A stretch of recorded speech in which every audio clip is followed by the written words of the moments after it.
Hi, and welcome to the Product Design Show. I'm Allison Tuppelwine. And I'm Vince Penman. In this episode, we're going to look at how advances in software allow engineers to design boats that are lighter, faster, and even fly. Well, sort of.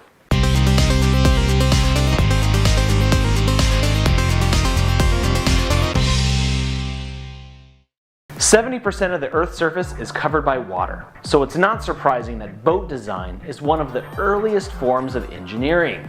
Today, boats come in a huge variety of shapes and sizes, but from the biggest ocean liner down to the teeniest rowboat, the basic concepts behind designing a boat are the same, and it all comes down to basic physics. With any boat, there are certain forces that have to be balanced.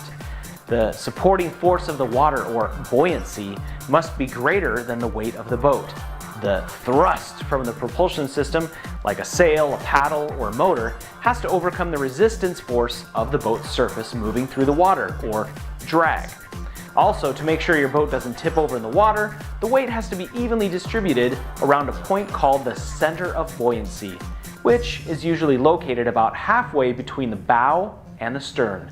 Shifting weight rapidly away from the center buoyancy can result in the boat capsizing, which, while dangerous in large vessels, is a gold standard joke for any 80s camp movie. Nowadays, advances in software allow engineers to create better designs that make boats more streamlined, lighter, faster, and more efficient. For example, Voxdale, a design and engineering firm in Belgium, uses advanced modeling software, like PTC's Creo Elements Pro, to design boats for its clients. Software allows engineers at Voxdale to not only see how the boat will look in 3D before it's ever manufactured, they're also able to virtually test how it will react in the water using computational fluid dynamics, or CFD. That way engineers can be sure that the boat they've designed not only has great form, but is also optimized for function before ever building it. The use of computer modeling programs and CFD software lets engineers create radical new boat designs that previous generations of engineers would have never thought possible. Some of these designs even allow boats to virtually fly over the water. One of these designs is the tunnel hull boat, which incorporates a wing, or airfoil, built right into the hull of the boat. The wing generates aerodynamic pressure that lifts the boat out of the water, allowing it to go faster.